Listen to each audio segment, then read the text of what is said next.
right. The reason I'm already laughing is because good evening, Tony. Good evening. As I get my Vincent Price on. Good evening. Dude, I was over here looking at the comments line. My guy Scott Sanders already checking in. Scott Saunders, pardon me. He's asking if Satan's going to make an appearance tonight. I really can't predict that. We'll see how the show unfolds. He's around. All I know is he's all around all of us all the time. But I will tell you this: Satan delivered on his promise to the PMP community last night. Let's give it up for Satan. Putting that satanic spell on the Memphis Grizzlies. They went home. Warriors advanced. So much going on, Tony. Good evening. How are you? Before we dive into everything, how's my main man? How are you? Good. I need this show badly because I just did the in San Carlos Little League. You have to do what is called the adult repping of a Little League game because, like, I guess in the past, like coaches got out of hand and there needed to be an adult rep on site to what kind of event are we talking about? Is this a game or a game? Okay. Okay. Yeah, but we have kid umpires right behind the plate and on the field. But I guess way back when, some parents got out of hand and they had to instill adult reps at each game. So I was the adult rep tonight. And of course, the game that I have to rep, 2 different interference calls that I had to make the call on. I'm like, you gotta be shitting me, man. Can't this just be a chill night where I'm out here to enjoy some Little League ball? I want to know how'd you rule on the calls? Safe or I ruled in the correct fashion that the runner has to allow the fielder to make an attempt at the ball and try and make an attempt to get out of the way of the fielder. Both runners did not do that, so both runners called out. The other runners returned to their previous bases, and the game proceeded. So, well, good. Now, Tony's got that calm, cool, collected, steady hand. We're all looking for it from our officials. Oh, by the way, unlike the effing refs on calling that Warrior game last night, holy S, those jackasses almost cost the Warriors their whole season. They were this close to having that game. I'm getting upset on a Wednesday, but we were all upset last night. Blood pressures were spiking all over the Bay Area or all over the country, by the way, if you're a Warrior fan. And Tony, some of the poorest officiating I've ever seen on a big stage like that. The NBA actually released a statement today saying it's on ESPN.com. I'm looking at it right now. The NBA. Thanks. I love after the fact. How about in the moment when you're doing replay and you have a chance to get it right via replay and you still make the call and you're protecting a guy like Edie? Are you kidding me? When he's got his arm in Draymond's face and he's pulling Draymond down? Are you sorry, Paulie? No. Don't be sorry. Let it out, man. Let it out. I was losing my effing mind last. Well, you and I were on a thread with our guy Dom. Well, all 3 of us were going crazy last night. But anyway, the NBA has released a statement today acknowledging the referees made 4 incorrect calls late in the Golden State Warrior-Grizzly game last night. Warriors do get the win, thank God. But again, it was twice as hard as it should have been because of the poor officiating. The call on Looney, horse S. The call on that was the worst call of the night. Or how about the Pajemski block? The Pajemski block, nothing but ball. There's a foul call. Now he's going to the line for that. And by the way, when they called that fancy, look how quick I go. I was watching that game. I was watching the game with my son Dom, and when Pajemski made that swat, he goes, "Get that bleep out of here." I go, "Dom." And then I go, but you're right, dude. It was such a clean swat. And then they call a foul, dude. And then how about the no goaltending? They didn't call goaltending on Edie when he clearly horse S, complete horse S. Now, by the way, I see my guy, Sons of Johnny Lee. What's happening, brother? I want to say something since you're on board tonight. And thank you, Patty. We love you. Yes, episode 69, I got to play the numbers game as we always do, Tony. If you're talking about great 69s, I always got to go to the 49ers. And I got to shout out my main man. Ready for him? Here he comes with the curls. Bruce Colley, dude. Bruce Colley. Yes, he had he had the nice curls going back in the 80s. Any other 69s I'm forgetting on the no. Just the one that Patty is alluding to is the one that I'm thinking of. And then also just, the summer of 69, Bryan Adams. That's, I got my first real 6-string. Okay. You know what? 5 and dime. Okay. Funny you mentioned that song. I had to teach my son Tommy a lesson about life when he was a little kid once. I'll never forget this. We were over by Mission Dolores Park, right, in the city. And we had to walk up. If you're on Dolores Street at the foot of the park, that hill gets pretty steep. You got to go all the way up if you want to get to the top. And he was pissed. He was a little kid. He was like, "Dad, I don't want to walk up that hill." You know what? Out of nowhere, out of my bag of tricks, I pulled out a Bryan Adams quote. I swear to God, I quoted the great Canadian Bruce Springsteen, as I like to call him, Bryan Adams. And I said, "Tommy, there's a song called Summer of 69, and there's a lyric in that song that I always think about when you have to do something you don't want to do." And the lyric goes like this: "There ain't no use in complaining when you got a job to do. Yeah, and totally. That still resonates with me. Like, what's the point of complaining? You got to get from A to B. Got a job to do. Yeah. I don't know if my son Tommy remembers that lesson I tried to teach him, but I was telling him when he was a little kid, there ain't no use in complaining when you got a job to do. All right, so Brian Adams, shout out. But let me do something for Sons real quick, Tony, because right before we opened the mics tonight and started the show, I was watching on Twitter. They were showing this date in Pearl Jam history or whatever, and because Sons is a big Pearl Jam fan. Pearl Jam played Saturday Night Live on this date in 1994, which sadly was just days after Kurt Cobain passed away, killed himself. It was horrible. No emotions there. Oh my God. Well, first of all, the clip I saw was them playing that song Rear View Mirror. And they are, I'm telling you, dude, they're playing with a ferocity. It's almost kind of scary. But the one lyric that from that song I keep thinking about for the refs last night, piss on my plate, swallow it down. That was us last night. The refs were pissing on our plate and we had to swallow it down. Shout out Eddie Vedder and Pearl Jam and the raw emotion. And also my main man, Sons. What's up, T? On that note, Sons and Paulie, yes, dude, that if I had to pick one song to see Pearl Jam play live one last time, it would be Rearview Mirror. Number one. Okay. Number one. That would be it. That would be it. And I got to also Temple the Dog released their self-titled album today in 1991. Big day today, April 16th.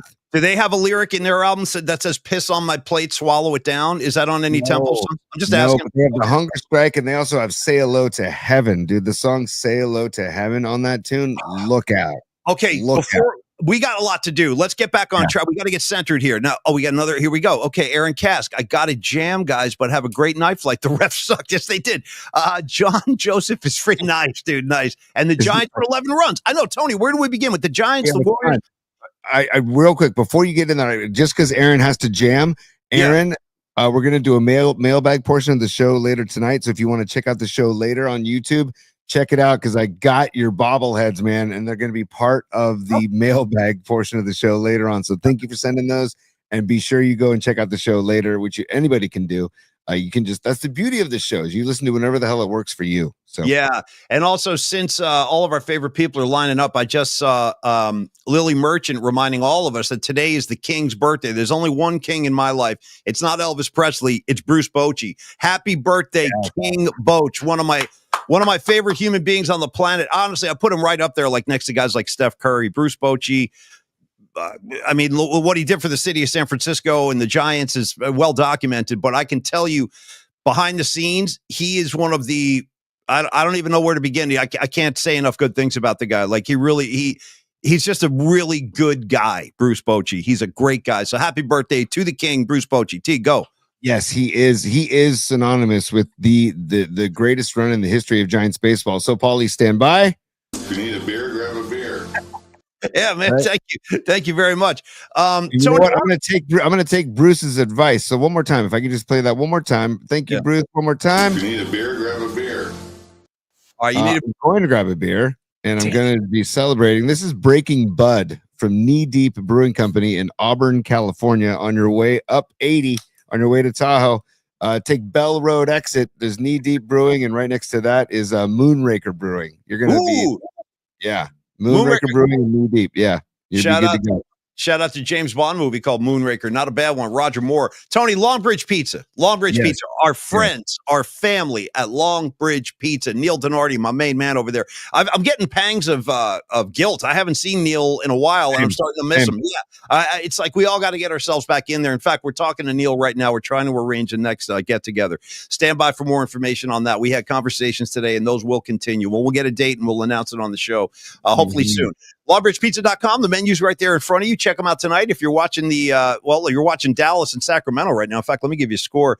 Sac is trailing, ready for this team, by 20. They're down by effing 20 to the Dallas Mavericks. They got home court advantage too, but you got Anthony Davis, Klay Thompson running amok up there. They're up by 20 points. And the Miami Heat dropped an ungodly hammer on the Chicago Bulls earlier today. I was watching that game. So Miami will advance. Shout out Pat Riley. I'm always a Pat Riley fan. He's up there with the swept-back hair looking awesome. 80 years old, Pat Riley, and he looks amazing. Cool as hell. Is it wrong for me to hope for a Miami Dubs final? just to have like Riley in the house and Butler in the house. That'd be very interesting, huh? It would be amazing, but that's a pipe dream, homie. That's like a far-fetched thing. But you know what I'm hearing already too? Speaking of the Warriors next opponent, we got to get through this Longbridge thing. Hold on. Yeah, I got basketball takes, but I got to do this. I got pizza porn too. I got some pizza porn from Longbridge. I'm going to end the spot with. So keep going, and then when you're ready, pass the Dutchie to me. Okay, I will, on the left-hand side. So every day at Longbridge offers up a different specialty. For example, I've sang the praises of the chicken Parmesan sandwich. That happens on Wednesday. So this would be a great day to get in there. Still got time. Swing on by if you're in Dogpatch. Have a seat, sit down, grab a beer, watch some basketball, and grab a chicken parm sandwich. Maybe you want to grab yourself a Polymac particle pie. Those things are killer. I also enjoy the Nico pizza. I'm not going to lie. I'm a Nico fan. Tony's a square pizza guy, Detroit style. They take care of that too. Yes, there it is. There I am holding the J just to make sure it's smoking, y'all. The Polymac pizza, it's available. One of the greatest honors I've ever received. If you asked me, Tony, would they rather, if you asked me right now, Polymac, all expenses paid, I want to fly you over to England because the powers that be, the queen, the king, whatever the hell's going on over there, they want to knight you. They would like to give you the highest honor in the UK, and they want to knight your ass alongside Mick Jagger and all those people. I would say no, thank you. I already have a pizza named after me at Longbridge. I don't need to get knighted. There's no higher honor than having a pie named after you. It's the first time in my life, and Neil, I really am honored. So as far as I'm concerned, I have been knighted. I've been knighted by Longbridge Pizza, and you need to get knighted by Longbridge too. Enjoy the laid-back vibe. The serious pizza every day of the week. It's party time down there. The vibe is killer. The playlist is amazing. The music they play, it's so cool. It's almost like I downloaded myself. Would Eddie Murphy's Party All the Time be on the playlist? Maybe I can make a request to Steven's. My girl wants to party all the time. Party all the time. Woo. Party all the time. Yeah, dude. Party all the time. By the way, what was Eddie Murphy thinking? He was serious about that, too. That wasn't a joke. He meant business. Yeah, but it wasn't a good song. All right, anyway. And by the way, Rick James producing. You got me, Tony? Yes. Rick effing James produced that track. Give me some of that pizza porn you were teasing me with. Let me see what you got in your sleeve. But I also want to tell you that, Paulie, if you're interested in grabbing some good food and celebrating an early weekend on Fridays, they will be showing our high noon show in the back room. PMP on TV live at high noon in the back room of Longbridge Pizza. And also, if you're in South City tomorrow, cruise by Brew 382. He's doing a pop-up there again, and they have good beer, and Neil is just turning and burning the pizzas, like literally, right? What do you need? He'll get you what you need if you want to go 382 in South City. And don't forget to ask for Paulie's stash behind the counter. And Paulie, the last thing I'd like to do is just show you a little bit of what I'm talking about here at Longbridge. Just look at this, right? Look at this action right here. Look at that. Man. There's the dough. He's making the Paulie's pizza right here. This is the Paulie's pizza. Oh, right good. Look at the onion. Oh, come on, baby. Oh, that's good. I can already taste the sourdough just looking at it. Oh, dude. I'm eating that. You know how they say, "Oh, look at that! Damn, you guys!" They got psychedelic on us too. Yeah, see? Can you rewind that? Can I see that little psychedelic interlude again? I'm hoping I'll see that at the Sphere next week, dude. Get that up on the Sphere screen. Me with the pizza hat. Coming around. Here comes. There it is. There you go. Tell me that wouldn't look great at the Sphere up on the big bubble. It'd be amazing. So there you go, Paulie. Yeah, thank you. And thank you, Neil. That's a killer video. You guys are the freaking best. We are so proud to have you guys as partners. Thank you seriously. Thank you for everything you've done for us and for all the support. By the way, one of our other partners and sponsors, Carlos De La Fuente, he had a big day today too. He closed a deal with one of our very own Polymac Particle community members. More on that tomorrow. But I just want to say that kind of stuff, it really does make me happy, Tony, without getting corny or sappy. Like the fact that we do have like a kind of a community happening here and where our sponsors are helping out the audience and vice versa. Like to me, that's what it's all about. That's what it's all about. 100%. By the way, I have another mailbag segment tease. I have a great shot of Los. I'm going to show everybody in the mailbag portion of the show. So looking forward to that as well. Okay, want to shout out our Bay Area Sports Collective brother, Danny Ogden's in the house tonight. What's up, Danny? Oh, good to see you, brother. Yeah, give my best to Tommy Tolbert, one of our favorites, and of course, Johnny Lund, all part of the Bay Area Sports Collective. More names being added to the roster very, very soon. Stay tuned for that. Go, T. they're talking about Steve Kerr, and he's saying that Steve Kerr will join Tolbert in the backyard once the season is over. Hopefully after Kerr is putting his 10th ring on his so he has like all 10 fingers covered in rings. Wouldn't that be amazing? That'd be amazing. I like where your head's at. You know, when Bill Russell does that, dude, he's got to stack 2 on one finger because he's got 11. Okay, he's got 11. 10 ain't enough. So you got to go like 2 on the ring or on the pointer finger, and then you got 10 on the other. Shout out Bill Russell. Rest in peace. Great USF Don. Great trailblazer in the NBA with the Celtics. Tony, do I start you with the Giants just kicking the shit out of everything in their path? Do I start there? With their 13-5 record, a half game ahead of the Dodgers. Like, if you told me this was the start they were going to have a month ago, I would have said no way. I'm sorry, I didn't see it. I got to be honest. I didn't see this coming. Doval on the mound again tonight, handling his business. Bro, you know who I'm becoming more and more fond of every time I see him?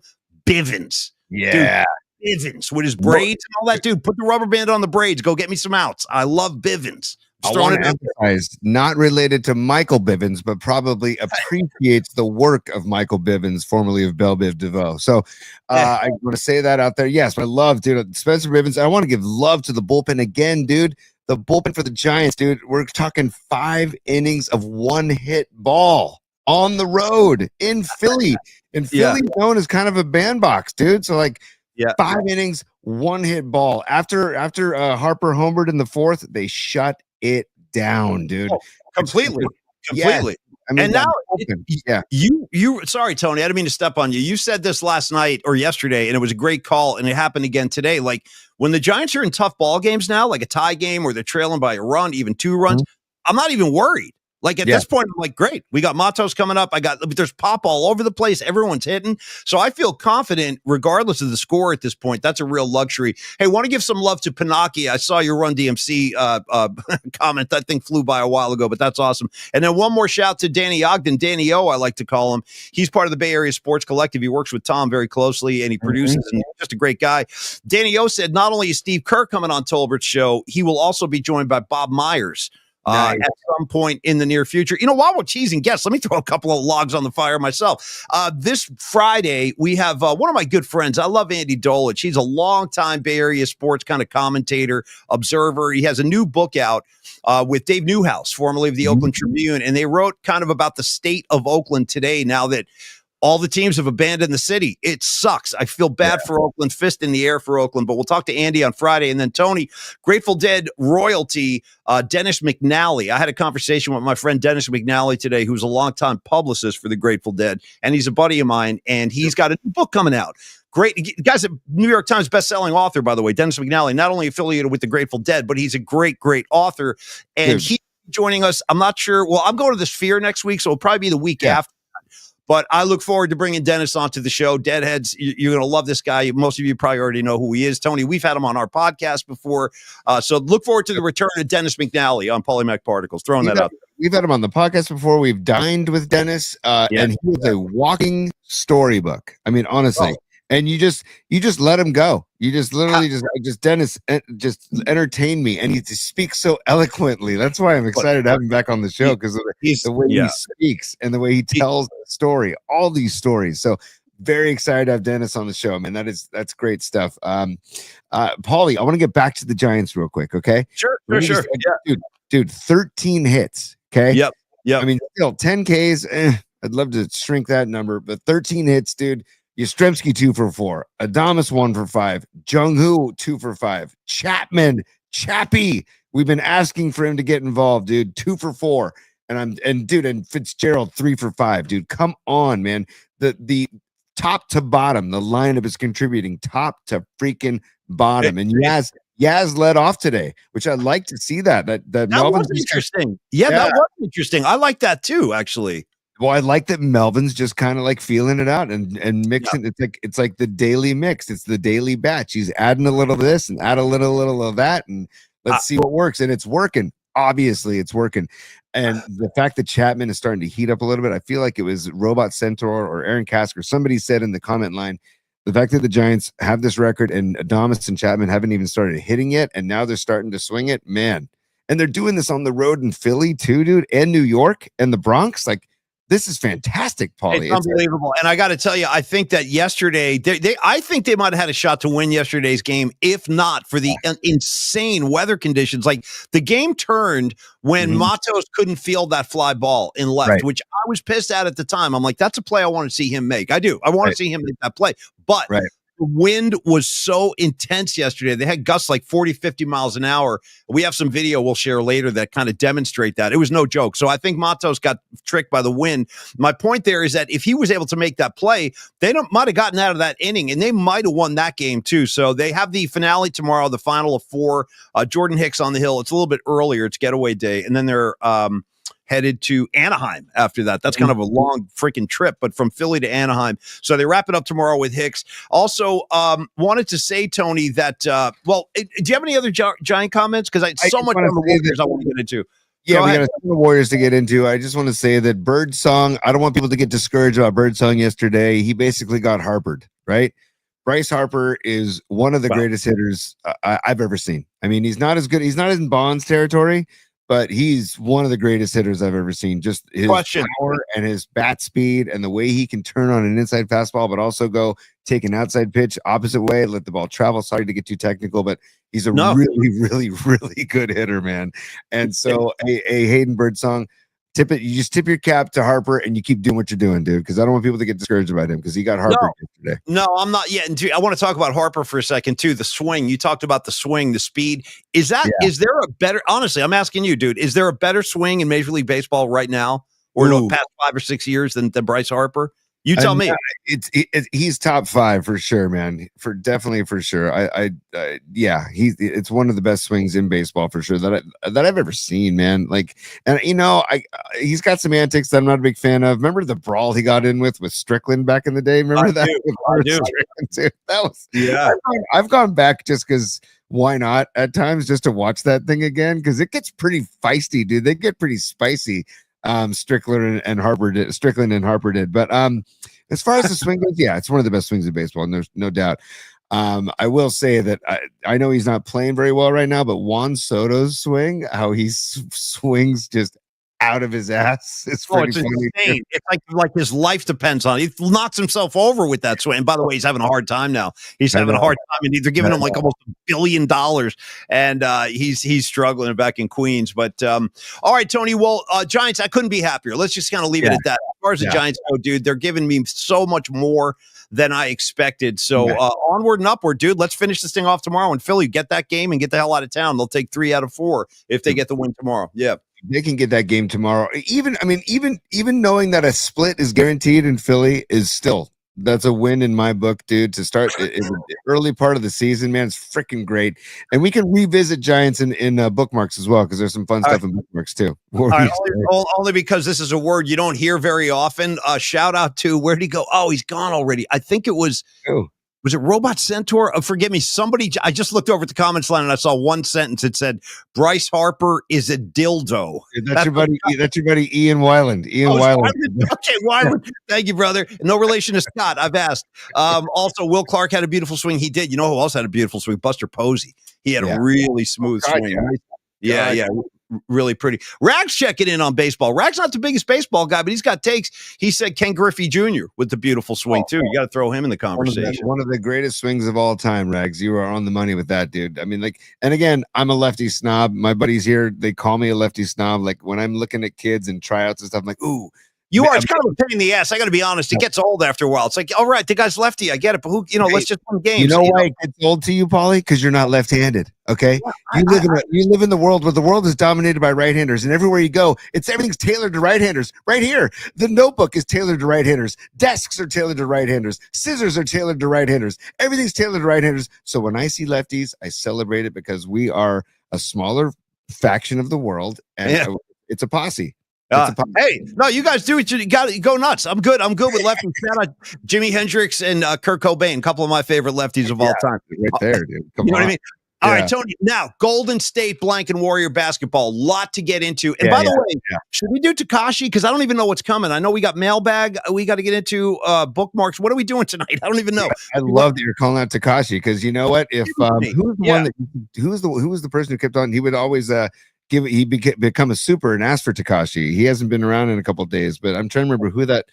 He had a funny name too in the comment line. He would be a super and just say, "Play freaking Takashi." That's all. I need it myself. I need Takashi.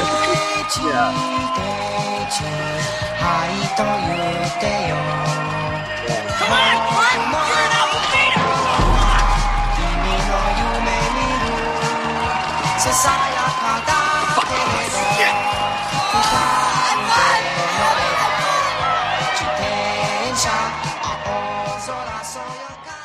Boy, the audience. Sorry. No, you're good. No, you're good. You're good. I have an announcement to make. That the audience, you guys, first of all, I freaking love you guys, man, because not only are you cool, you're hanging out with us every night, having a good time. We're all interacting and getting along. You guys also contribute to the show. So here comes some content from the show right now from the listeners. Robot Centaur driving the lane going, yo, Tony. Yo, Creative Tony. Yo, CT. Check this ass out. I didn't know this. Are you aware of the fact that there's a store at Pier 39? It's explicitly and specifically for left-handers. Do you know about this? Holly, I'm insulted you'd even ask. All right, geez, I don't know. What do I know about this? It's like a secret society. How the hell do I know? I'm not kidding. I'm kidding, but yes, dude, I love that store. Robot Centaur, you're on the money. I see his comment right now.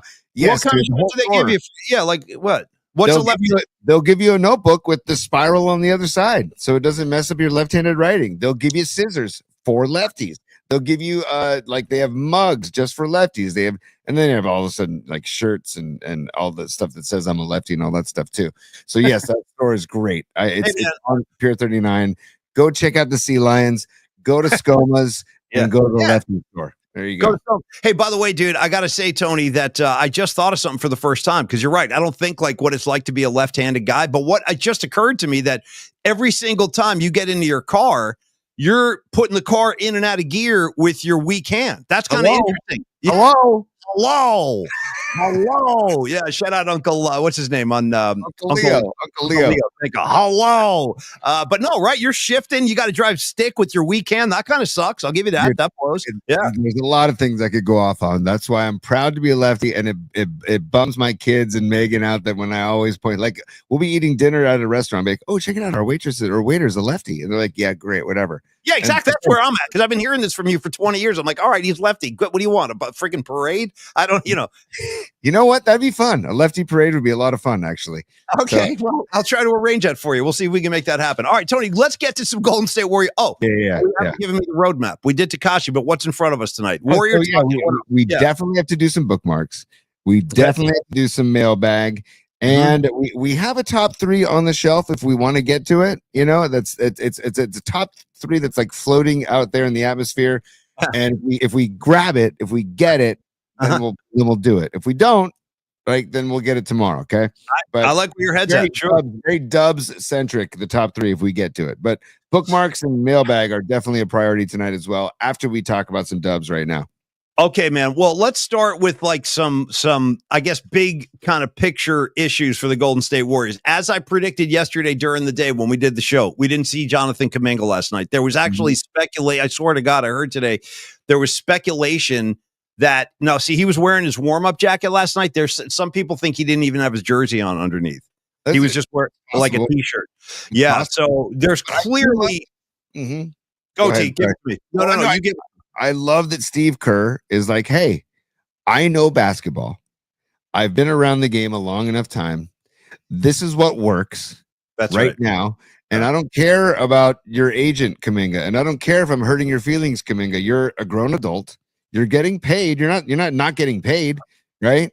And this is what I got to do to win basketball games. I mean, I saw this, dude, Paulie.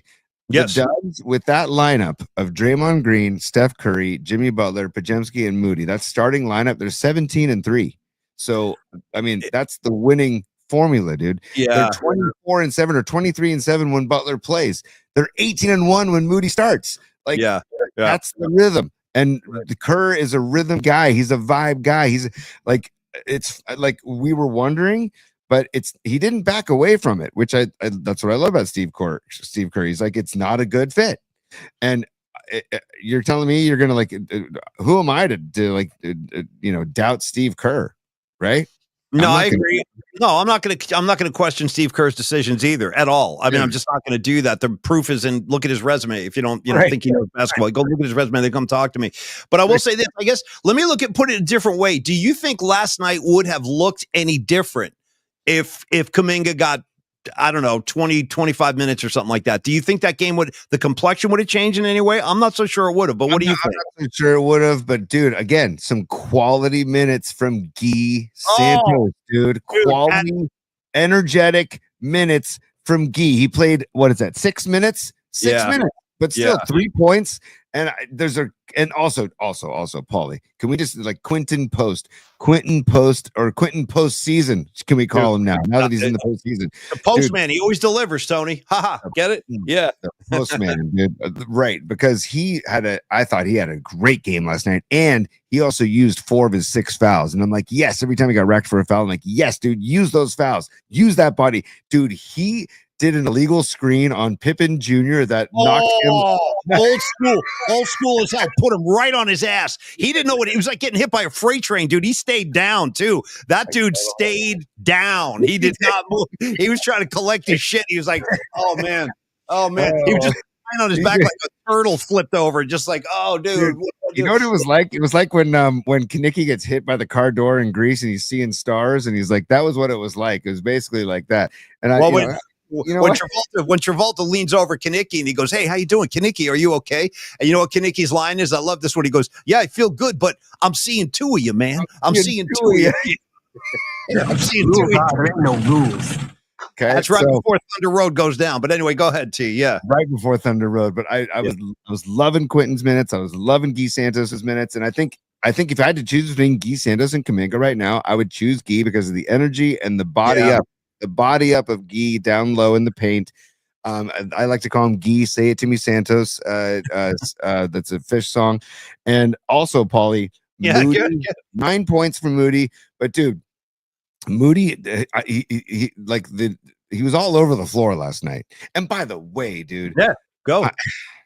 Scott, I watched the game again this morning. Oh, nice.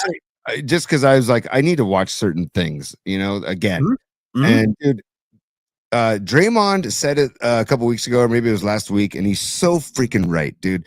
The way that Steph Curry gets abused off the ball.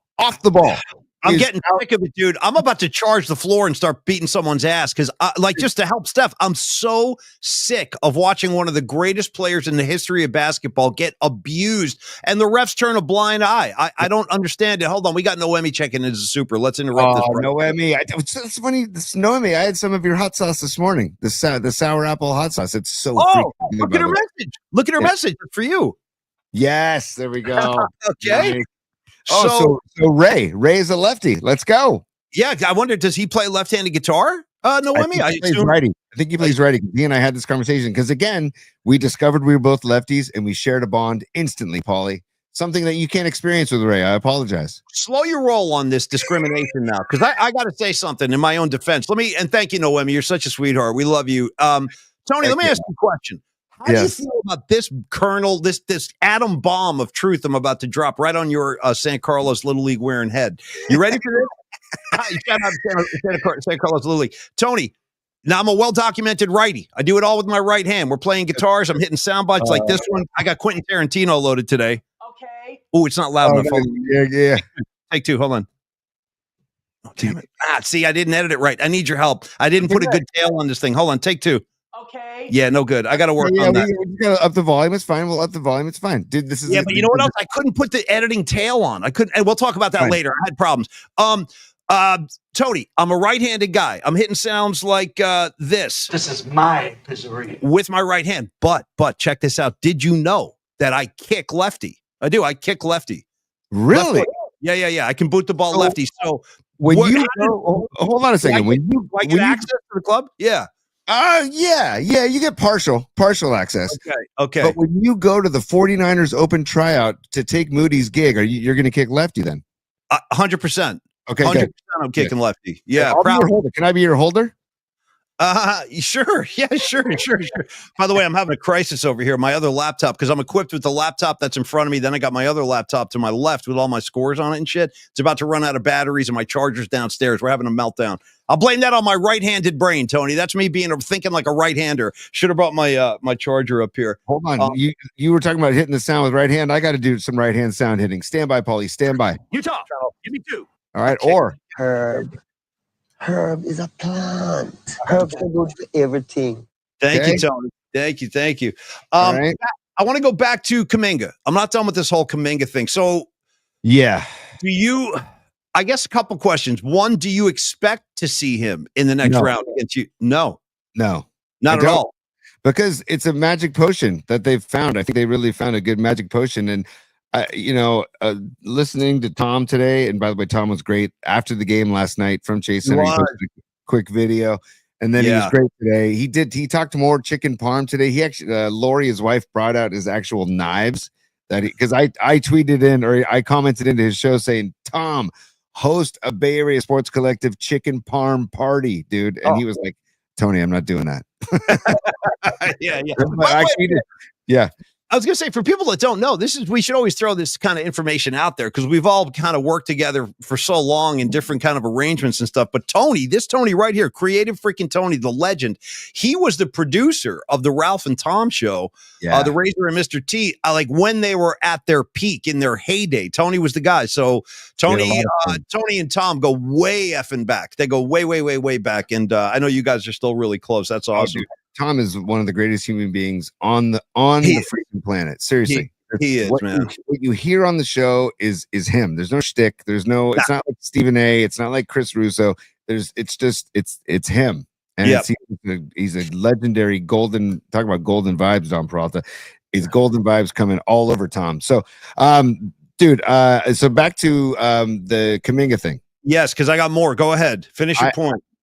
Why would you change anything? Okay, I'll tell you why. I'm going to tell you why. I'm going to submit some evidence here. Now, again, just consider this. I'm not even saying that I don't like demand or I'm not jumping up and down saying you got to play Kuminga. I'm not doing that at all. But I'm saying consider this. Warriors versus Houston this season. You know who the high scorer was on the Golden State Warriors? The leading scorer against Houston this year? Jonathan Kuminga. Wow. He averaged 21 points a game versus Houston this year. Meanwhile, Steph Curry only averaged 16 points a game against Steph Curry. Can you say that one more time and allow me to play some sound at the end of that, Paulie? Okay, let me start all over again. This is why I think we got to like consider this and be like rational about this. But Kuminga was the leading scorer against Houston this year with 21. He averaged 21 points a game against the Rockets. Man, don't bullshit me. I ain't bullshitting you, Arnie. And by the way, well, don't get me going. But shout out to Arnold Schwarzenegger. Great to hear him. Tony, so Kuminga averages 21 points a game. Steph Curry averaged 16 points a game against Houston. Okay. Something about that matchup is clearly like favors Kuminga. I don't know what it is. Like the athleticism, the size, probably all of that, his driving to the rim. They do kind of need that. Although Butler last night, holy insane. What did he shoot? 18 free throws? How many free throws did he shoot? He's got to clean that up a little bit. He missed 6, dude. He was 12 of 18 from the line, but he did get there 18 times. But clean it up, dude. Come on. Give me 15. Give me 15. Give me 15 out of 18. Come on. So now that I've said that about Kuminga's success against Houston, there's something about that matchup that Golden State can exploit. Do you think that makes anybody reconsider? Does that make you reconsider? I mean, I'm sure they're having discussions about the athleticism of Kuminga and the speed of Kuminga, because I would say the worrisome factor of Houston is their youth, right? They're young, they're fast, but us Tolbert also says, and I bow to the Church of Tolbert when it comes to hoops, that could be their detriment too, is that they're young and inexperienced in the postseason. That's why like playing Houston instead of the Lakers is a better deal in his mind and my mind as well. But I see what you're saying about Kuminga, because he is so freaking athletic and he jumps through the freaking roof, dude. So I get it. I get what you're saying. I don't know where he like Curry's saying. I don't know where he fits. I just don't know where he fits. I understand. I really do. I got mixed feelings on this. So if it was up to me, which it's not, of course, thank God, but if it was, I would say I would throw him out there against Houston, especially if we're struggling, if we're having a hard time with Houston, let's just get him on the floor and see what he can do. Because like you said about Santos, dude, the shot in the arm, and Kuminga's minutes are never really like that. They're never like hair on fire, diving for loose balls. Like Santos, when he comes in, it's just an immediate shot of energy. He's so, like, he puts his fingerprints, his stamp on the game, whether it's blocking shots, assisting, he'll hit shots, he'll drive to. He's fearless in the paint, dude. He'll mix it up with anybody. Shout out to the bad boys from Brazil. That's what I'm calling him, my bad boy from Brazil. But nice. That kind of energy shot, like from Santos, I loved it. And also, like you said, Quentin Post last night was amazing. Quentin Post had three 3-pointers in the first half. We didn't get that from a 7-footer, and nobody's expecting that, dude. They expect him down on the paint, but like, and also I got to give love to GP2. His minutes last night, he played 20 minutes last night, had 12 points, and dude, he blocked. Was it Edie? I think he blocked Edie at the end of the end of the third quarter. I think it was. He did. That was it. No, that was yes, it was. Great shot, great call, and he did it from behind. He picked the from behind. Like, he also jumps through it too, and he's given quality minutes. And so I get the conundrum or the predicament that Kerr is in about where does he fit? I get it, because these other guys are giving you quality minutes, man. And I'll tell you this much, Paulie. It's actually a really good problem to have, because God forbid, say these guys we're talking about goes down. Then you, with an injury or something, you do have Kuminga to go to. And you're like, hey, dude, like Steph Curry said the other day, I heard him say, he said, hey, everybody needs to be ready for their moment. And maybe it'll take I'm not hoping for any injuries, of course not. But if an injury does happen, not a fake, well, I shouldn't say fake. I take that back. But Ja Morant with the antics last night, enough, dude. Which antics are you talking about? Like they called the foul on Moody when he just flopped to the floor. Basically, I was like, "Come on, dude." Also, the rolled ankle. And I saw that he rolled it, but he didn't. He barely stepped on Buddy Hield's foot. And by the way, Ja, I didn't see the air gun last night, buddy. I didn't see it. God. Yeah, I didn't see it either. Thank Christ. Yeah. I was wondering about the rolled ankle too. I never want to pick on a guy who's injured, but it was. I don't know. Yeah, I feel you. I was like, dude, I felt the same thing. Dude, your season's on the line and you're just chilling on the bench. Really? Yeah, really? Reggie Miller Reggie Miller doesn't get enough love for his color analysis, because he was great last night. Like when they called the foul on Looney, he's like, that is not a foul on Looney. And Podziemski, to say he was good about the Podziemski block too. He said that's a clean block. He said it 10 times. And he also said, if I'm Ja Morant, I'm having them tie my high top as tight as humanly possible. Get back out there. I can get right back on the floor. Yeah. I mean, he was out there. He was gone for a while. And the game shifted when he was off the floor. He's a handful, dude. Like, the guy's a great player. I just don't like all his bullshit. I don't like all the gun stuff. I really don't. It's not good for little kids to be seeing that shit. Dude, it's awful. And I 1,000,000% agree with you on Reggie Miller. It kind of blows me away that there are a lot of people apparently that don't like him. I've learned that over time. Like, there are people. Does it go back to his playing days though? Like, do they don't like him because of his how he played the game? Because he had a lot of yeah, he would run his mouth and stuff. But great shooter. He's one of the greatest shooters of all time before Steph came along. And he actually said that last night. He goes, we're watching the greatest shooter of all time. He always gives it up for Steph, which I love. Oh, Paulie, by the way, a couple of notes, dude. So if anybody is like just like psychotic like me and wants to go back to last night's game and check out a few moments in the game, go back and watch 40 seconds left in the game. It's right before the clean block by Podziemski. Go ahead. 40 seconds left. Curry gets tackled by 2 Grizzlies off the ball. 2 tackled. It's ain't a contact game. You're not supposed to be tackling guys in basketball. Yeah. No call. No call. Right in front of the refs too. I saw Steph get jacked to the. I saw late in the fourth quarter on a. Let me think of. No, it was a. It was a Memphis possession. The Warriors were defending late fourth quarter. I forget the exact sequence. It was before.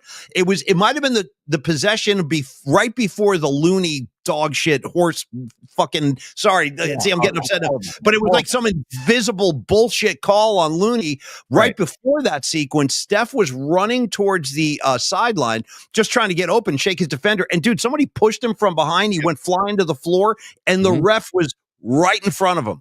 He was like landed at the foot of the ref. Nothing. Keep playing. Play on.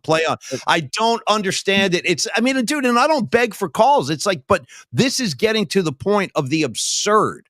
Like we see it all and the worst part about this Houston series, that's going to be a big part of the strategy they employ. They're going to be manhandling Steph, dude. They're going to be you got Dylan Brooks, who's always a pain in the ass. He'll be out there doing his thing. He's very physical. He's very tough. He doesn't mind being the bad guy. He loves it, actually. And then you got Steven Adams, dude. Here we go. Draymond and Steven Adams, round 4 or whatever it is. Always a pleasure watching those two big dogs tussle, you know? Hey, can I say I'm really actually proud of Draymond Green last night, because when he fouled out, and it was like ticky-tack foul. He wanted that tee. He wanted the tee.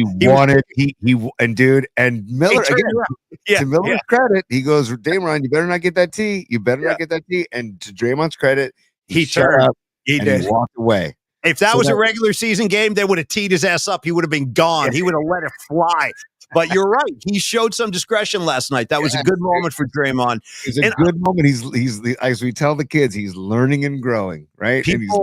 It's one of those things where if Draymond Green is not on your team, you hate his guts, right? But I love Draymond Green, because I'll start by saying they would not have any of their 4 titles without Draymond Green, period. End of story. The guy is probably a genius on the basketball court. I think his basketball IQ, he's a savant. He really is. Like his understanding of the game and his ability to kind of anticipate things before they happen, it's kind of unmatched. I mean, he would make an amazing coach. I don't know if he ever wants to do that, but he would be an incredible coach someday, I think.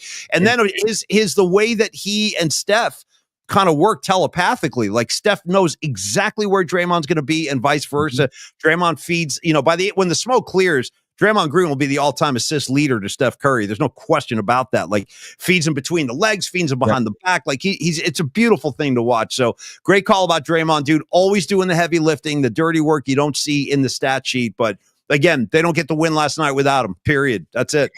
Couldn't agree more, Paulie. And he also is great at playing the mental game too. He tries to get in people's heads, and he gets into people's heads often. He really does. Especially young players, especially inexperienced guys. He'll drive them up and crazy. Yeah, no, quite. It's an art form, dude. And I just, he's going to be. We need prime Draymond to beat Houston.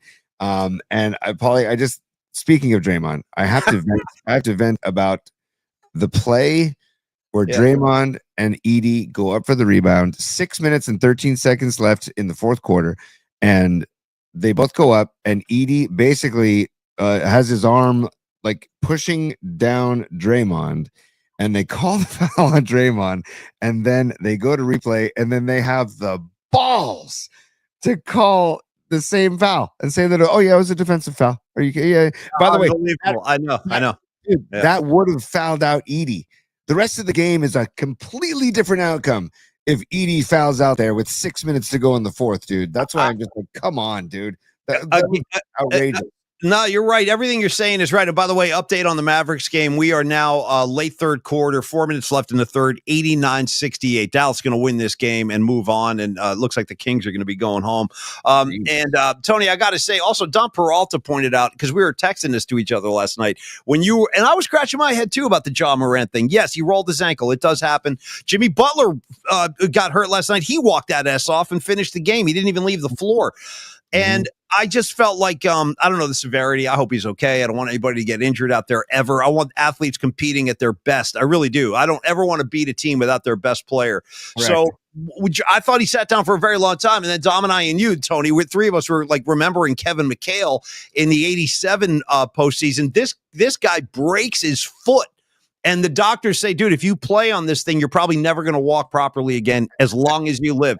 McHale's like, yeah, great. Let's tape it up and get me back out there. He played 3 series on a broken foot, including the finals where they lost to the Lakers.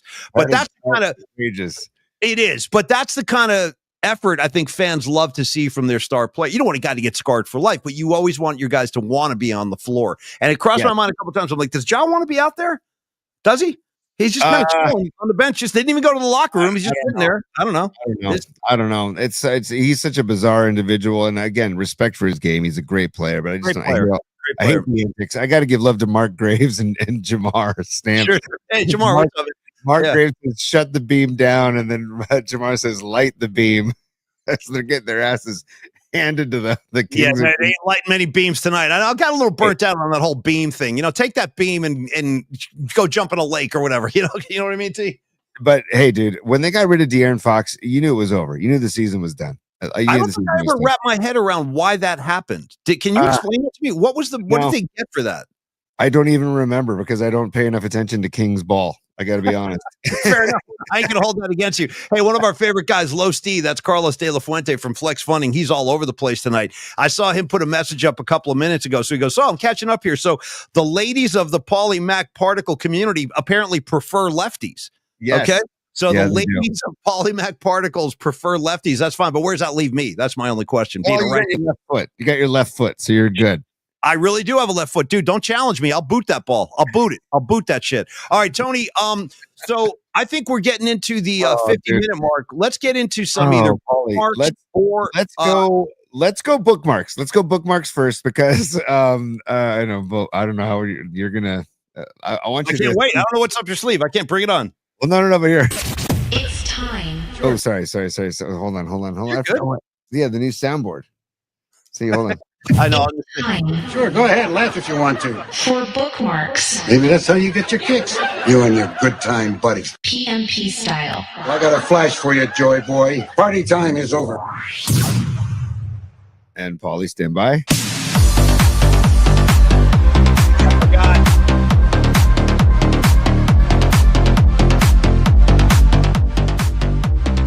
It's a reflex. I can't even help it, dude. Somebody get the glitter on me. Glitter my ass up. It's kind of like this is what I imagine is going on in Guy Santos' head when he comes into the game. Totally. I think this was going on in Guy Santos' neighborhood when he goes back to Brazil for Carnival, dude. This is what he's getting in the street. And by the way, my main man, Rags, always with that comedy. Rags has been bringing the comedy since we were 12 years old. Rags goes, listen, kids, I'm right-handed, but I identify as a lefty. Phenomenal. That's Rags at his best right there. I'm right-handed, but I identify as lefties if that's what it takes to meet the ladies of Polymax particle community. Well said, Rags. I like where your head's at. Yes, the disco bed is working for me, T. The nightclub bed, the Castro bed, whatever you want to call it. I'm a monster fan of this. It just puts me in the right frame of mind for the bookmark. So unleash him, kid. What do you got for me tonight? Let me just make sure that is looped. That's all. Make sure it's looped. Okay, make sure it's looped. That's all. So it loops on its own. Here we go, buddy. So, we got a few items to share, and this goes right into what we're talking about. Turns out that Paulie, the NBA admits that the refs. Do you see that? Is it popping up? I can't. I do. Yeah, I see it. That the refs missed 4 calls late in last night's Warriors-Grizzlies contest, including 4 huge calls and 4 atrocious calls that we could easily see. I mean, I saw it in real time. I'm like, what are these guys looking at? And on top of that, Tony, I actually felt like, are these refs, are they trying to give this game to Memphis? Like, what is going on out here? You know? It sure did feel that way for a moment, Paulie. I'm just saying, like, that was really bizarre. I mean, like, I saw Jamar's comment in the comment line saying the refs were tweaking in the last few minutes of the game. Tweaking? I was tweaking, too. I was tweaking in a bad way, yeah. Dude, they missed a goaltending call on Edey, by the way, that I was watching back this morning. Like, that's clear goaltending, and they didn't call it. I think that's one of the 4 that the NBA acknowledged as a bad call. That specific one you just mentioned on Edey, yeah. That one, it's the Looney call where Edey is pushing him to the ground. It's the Pajemski block. And the Pajemski block and the Draymond call that they went to freaking replay on and still got it wrong. How do you go to replay and then get it wrong?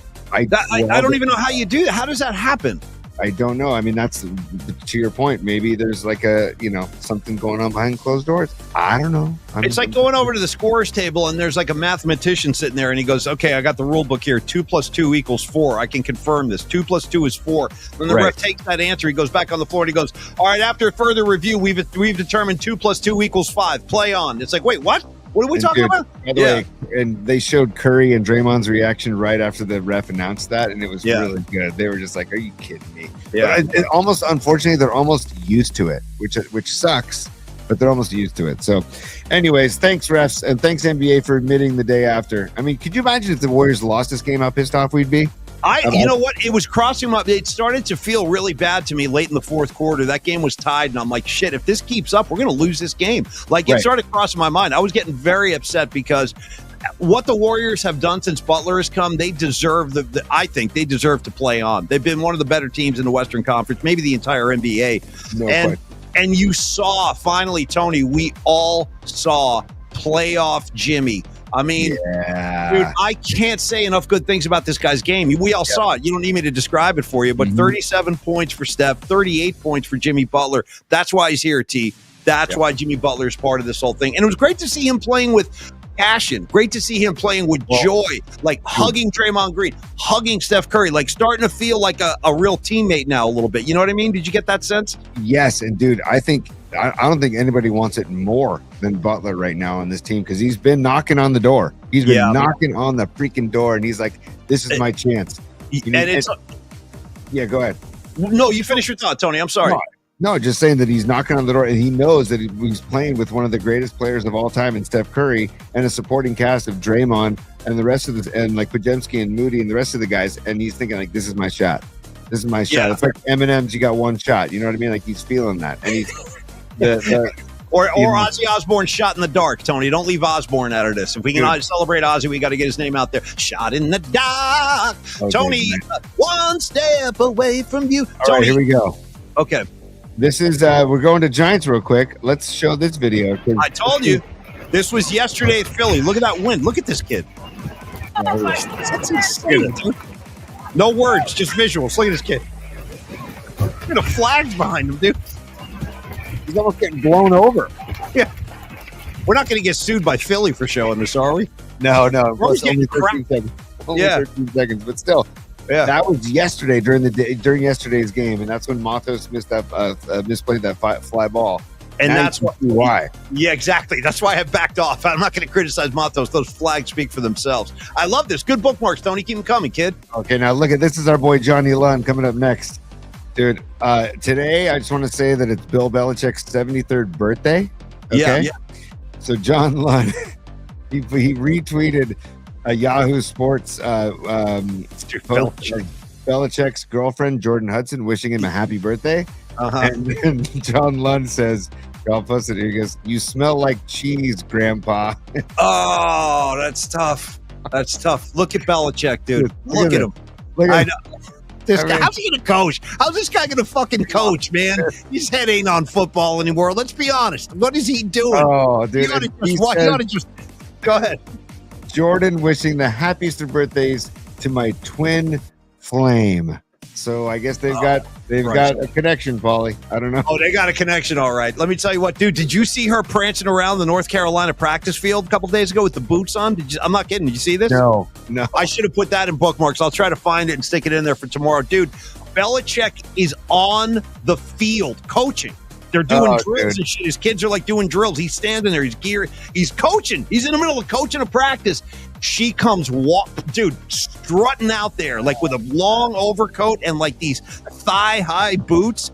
I mean, she's a very attractive woman. There's no question about that. But she goes marching right up to Belichick where he's got to like turn around because she comes up behind him.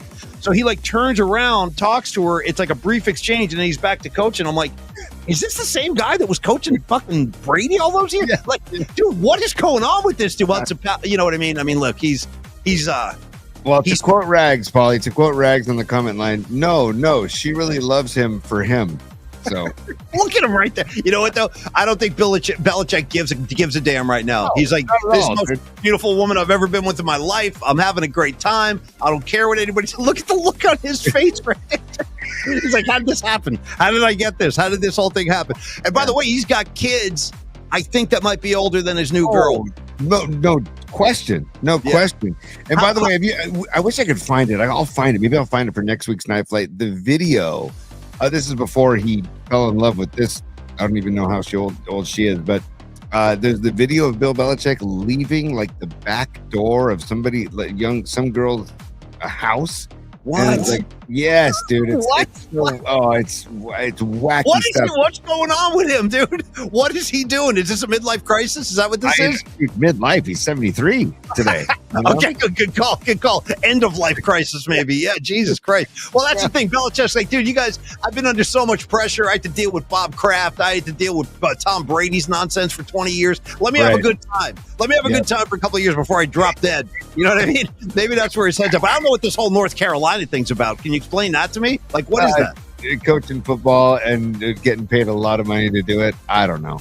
I mean, campus, I've been to that campus, by the way. That campus is amazing. So I don't know. Maybe walk on water at that campus. I don't know. What did you go to that campus for? Did you go to the Dean Dome? I went to the Dean Dome. We did a golf trip with my dad and my uncles and my cousins out to Pinehurst. We had like my uncle had like the discounted deal where we played Pinehurst for 3 days, and we stayed there for a week. And we went up to UNC and checked out the Dean Dome and the baseball diamond and the whole campus. And then also went to Duke and saw the Sarah Cameron Indoor too, which is two totally different environments, but both equally awesome. You know, I got to drop a little Grateful Dead knowledge as I like to do, and this is off the top of my head. Here comes the Grateful Dead Rain Man, Paulie Mac moment. Grateful Dead Dean Dome, back-to-back outstanding shows, March 24th and March 25th, 1993. Jeff Winkler, my buddy Winks, was in the house. I don't know if he's with us tonight, but Winks was at the Dean Dome shows. They were really good. I'm pissed I missed it. All right, I see you, Belichick. Keep them coming, Tony. You got some good ones tonight. What else you got? Yeah. Well, okay, then what's below this? Oh, here we go. This is for Rags. And any Cowboy fan. What is this? Can you see? Oh, it's a Dallas Cowboy fan. All right. Yeah. It's a Dallas Cowboy fan doll that you can buy. What, you got tissues? What's the other thing? What's the ring? It looks like a shower curtain ring. What is that? It's a rusted ring because it's been so long since they've worn a ring. Oh, damn. See? And they've got a Super Bowl VHS tape. And well, we shouldn't talk. We're in the same boat, bro. We were rocking VHS last time we won a Super Bowl, too, to be fair. Yeah. And then I just love that it's our year and the facial expression. By the way, is this like this must be some kind of an app that you can do this on? Yeah, you see them every day now. Yeah, only a matter of time before there's a Creative Tony action figure. I guarantee it's coming. Yeah. And John Joseph, I got your email, and let's just say, Paulie, John Joseph sent us an email where there is a one of these action figures for Rick Allen, the drummer of Def Leppard. I'm a fan. Yes. Yeah. If you can imagine what that entails as far as the doll goes. I'm afraid to ask. Well, John Joseph sent it to us, and by the way, I noticed John Joseph he calls himself the Satanic Mechanic, which is phenomenal. Too. Satanic Mechanic. Well, listen, we were going to get along great because Satan is a guest on our show, so all is well. Yeah. Okay, I did this for the baseball geekery in me. Okay, watch this, Paulie. If I can get this all the way, I just want to get it all the way. Hang on. Yeah, kill the rave music. Hold on. Well, you don't need the volume. Just watch this, Paulie. Look at this pitch from Greg Maddux and tell me you try and hit this. And it's not even throwing. He's not even throwing it that fast. But look at this. Watch this. Ooh, it's like a wiffle ball. What the hell was that? That really is like a wiffle ball. That's just outrageous, dude. That's not. Is that real? I don't even know. That is 100% real. Do you know what year this is? I can see. It doesn't say, but it's a two-seam fastball against Moises Alou. And I thought that was, oh my God! Look at the action on this one more time. It's just outrageous. That really does have like that kind of wiffle ball action. I don't know how you get a regular hard ball to do that. That's insanity. Right? That's why I love Greg Maddux. What do you think Greg Maddux thinks when I'm serious about this, Tony. When Greg Maddux is sitting down at his house, he's having a cold beer watching baseball now in 2025, and he's seen starting pitchers go 5 and dive. What do you think's going through his head? Seriously. When he's doing what? Sorry, Paulie? When Greg Maddux is just home watching a ball game now, and guys, everybody who takes the hill is trying to throw 100 miles an hour every pitch for like 4 innings and then leave. Yeah. You know what, though? He's probably salivating at all these hitters, like with launch angle and exit velocity. He's like, give me. I wish I could be. He probably is just like wishing he could pitch in today's era. He would have them baffled with all the movement on his pitches and the location of his pitches. You know what I mean? Let me ask you this question as a former pitcher. Tony's a good guy to talk to about stuff like this because he did pitch. So why aren't there more Greg Maddux style pitchers in the game today? Like, why aren't there more guys getting guys out with great stuff and low speeds, like high 80s, low 90s? Why isn't that happening? Great question. Ego, bravado. I don't know, Paulie. I really don't know because, I mean, if you go back at this, look at the body of Greg Maddux too. Like he's not a physical specimen here. Look at that. No, not at all. Right? Yeah, very average. Yes, yeah. Right. Mm-hmm. But he's just dealing. And I mean, just nasty. Look at one more time. Is he your favorite pitcher of all time? One of them. His only knock is that he's right-handed. That's all. Well, you got to hold that against him. Yeah, he's no good. He's a righty. Who's your favorite pitcher of all time then? Or give me a couple other ones. Who are your all-time guys? Really, Paulie, put me up. It's like talking about guitar players. There's no wrong answer. Who do you like? I'm just saying who you like. Maddox is top 3 for sure. I did love Mad Bum because he could spot a pitch, but he could also blow it by you, which was like a rare combo. And he also was just like, give me the ball, and that's my plate, and that I dare you to dig in against me. So Mad Bum's one of those guys too. And then Timmy. I mean, if we want to stay local for Lincecum. But also, if you want to go back in the day, like a guy like Frank Viola, who just nice. Yeah, I remember Viola. He won a Cy Young. Minnesota Twin. I remember him. Yeah. Yeah, or some who was that lefty? I'm trying to remember the lefty for the Mets who didn't throw. John Franco, right? Another guy who didn't throw hard, but he could just pinpoint location. If you can throw with location, man, you will be successful in the mound because it's just you're already, what? Look at our guy Stevie B. Get that super up there. Steve Basicchio joining us right now. If Maddox wasn't a pitcher, he would 1,000% would have been a serial killer. In other news, Volume 4. See, hey, I knew it. Steve, me and you, dude. Me and you, brother. I'm wearing my Volume 4 shirt tonight, Tony, my favorite Black Sabbath album. Dude, hell yeah.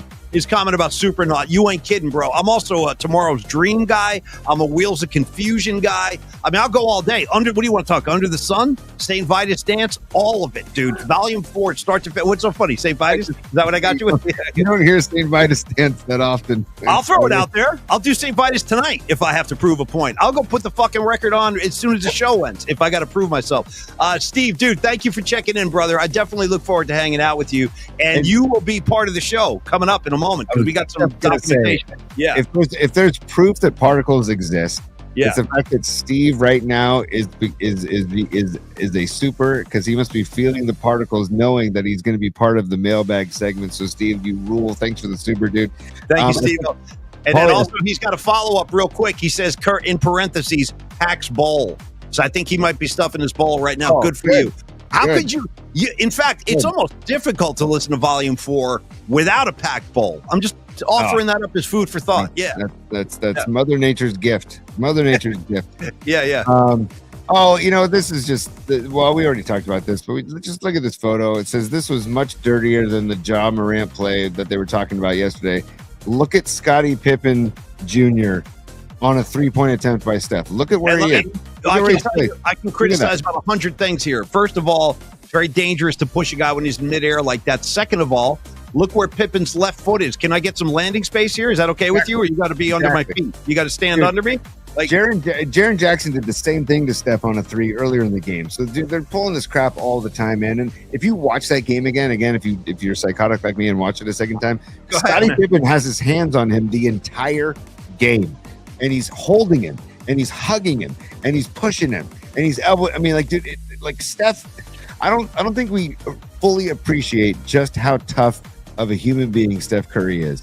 And he's playing with a busted thumb or whatever it is. It's all wrapped up. Look at his knee. His right knee's wrapped up like he's been wounded in the Civil War or something. Like his knee is heavily taped. Yeah. Right. And he's wearing a butt pad too, like because of his backbone and his spine. Like, dude, did you know this? He's a tough bastard. He's a very tough guy. And you're right. Nobody talks about his toughness, his longevity, what he has to endure. He takes more of a beating than 95% of the guys in the NBA because he's so in fact, I heard this morning, I assume this was true because I heard Stephen A. talking about this on First Take. They said they logged Steph Curry's miles. He apparently logged over 3 miles last night during the game. Way. Yeah. Nice. Just running open. He's always working to get open looks. And as soon as he gets him, he's got the ball in his hand. Boom, the shot's off. It happens so fast when they find him in the corner on a play like this. But again, Scottie Pippen, have a good time during your off season, pal. You can watch the Warriors beat Houston next round. Dude, unfortunately, they still have a shot. They play Dallas tomorrow. So it's we'll see what happens. Sorry, Tony. You're right. I'm sorry. My bad. Good call. I saw Dom Peralta. I think Dom Peralta's a super. Look at Dom. That's what I thought. Oh, there he is. Particles Realness Spectacular. Shout out, what was her name? Jamie Gertz, right? Terry Jamie Gertz. It was Terry Hatcher. Yeah, Terry. Where did Terry Hatcher go? She was a 49er fan, by the way. Throwing that out there. Terry Hatcher, Niner fan. Was she ever a member of the Gold Rush? Or am I thinking that's somebody else? But she was also on, I think so. I think you're right. I think she was a member of the Gold Rush before she got into acting. I think she was. on the Gold Rush. Shout out. Why am I blanking on his name? Bob. Ladies and gentlemen, the Gold Rush on Bob the sideline. Bob Sarlot, dude, on the sideline of Niner games at Candlestick Park. Oh man, Why is Bob Sarlot still part of the four? Honestly, what happened to Bob? Where's Bob? I miss Bob. I like Bob. Bob's still around. He's a St. Ignatius grad, so I see him at SI events, and he's still around, and he's great, man. You can catch Bob Sarlot at Original Joseph Westlake, dude. You could find him at Original Joseph Westlake for sure. So check this out. Here I am minding my own business a few years ago. It might have been during the pandemic, actually, and I was going through all the Star Trek movies. Shout out Rags and I at the Star Trek convention when we were 12 years old. True story. More on that later. I've told the story before. Rags and I took a bus into New York City. We're like in 8th grade, and we're walking around a Star Trek convention. Is that geeky enough for you? Because I can keep going. I can keep going. This is before the cops were driving us home. But we did go to a Star Trek convention. So I'm watching all the Star Trek movies during the pandemic. And it was the one where they shot it in San Francisco. Was that The Search for Spock? I think it was The Search for Spock, right? The one with the whales? Golden Gate Park. So the Enterprise lands in Golden Gate Park. It fucking lands on the polo field. I got Spock riding on Muni. It's incredible. The whole film is shot in the city. But anyway, there's one scene where you got Spock, you got Kirk. They're sitting down having dinner. And the waiter comes over. And I look at the guy and I'm like, holy shit, that's Bob Sarlot. So nice. Bob Sarlot had a small role in The Search for Spock, Star Trek 3, I think it is. Right, Rags? 3? Dude, yeah. That's great. Like Bay Area knowledge, right? Did you know that? Did you know he had a little? Yeah, I did not. And I love Bob Sarlot. He's still like he had that band called Butch Wax and the Glass Packs that used to play at Bimbos all the time. Let me tell you something. Go ahead, finish your thought because I got comments on that. No, go. If you got some Butch Wax knowledge, let's go. Not only do I have Butch Wax knowledge, I've been on stage with them, Holmes. I sang with them. I did. I sang with them. I sang 2 songs with those guys. So Bob, this is like around 2012. Something like 2012, 2013, that he had one of those shows coming up. He reached out to me through KMBR and he was like, hey, Paulie, I know you like to sing. We're doing our gig at Bimbo's and why don't you come down and sing? And he sent me their playlist and he goes, pick 2 songs you want to sing. Nice. So they had like 200 songs. So and it's all oldies, right? It's like all old stuff. So I picked Time Is On My Side by the Stones and I picked Summertime Blues. And Bob was like, hey, by the way, Paulie, we're not doing like the Who version, like super heavy. We're not trashing the amps or destroying the stage. I'm like, well, I can perform that service if you need it. We did like the original Eddie Cochran, like kind of 50s style, but it was fun. Great. Anyway, Bob, dude, I sang with those guys. It was a lot of fun. Bob's cool. At Bimbo's? Yeah, at Bimbo's. Nice. Yeah. Nice. Yeah. By the way, I need to go to a show at Bimbo's. It's been way too long since I've been to Bimbo's, and I love that room, dude. God, I saw the Cramps at Bimbo's on Halloween 1993. Wow. 1993. I flew out. I was visiting my mom, and I saw the Cramps on Halloween. It was amazing at Bimbo's. Very memorable show. Yeah. Wow.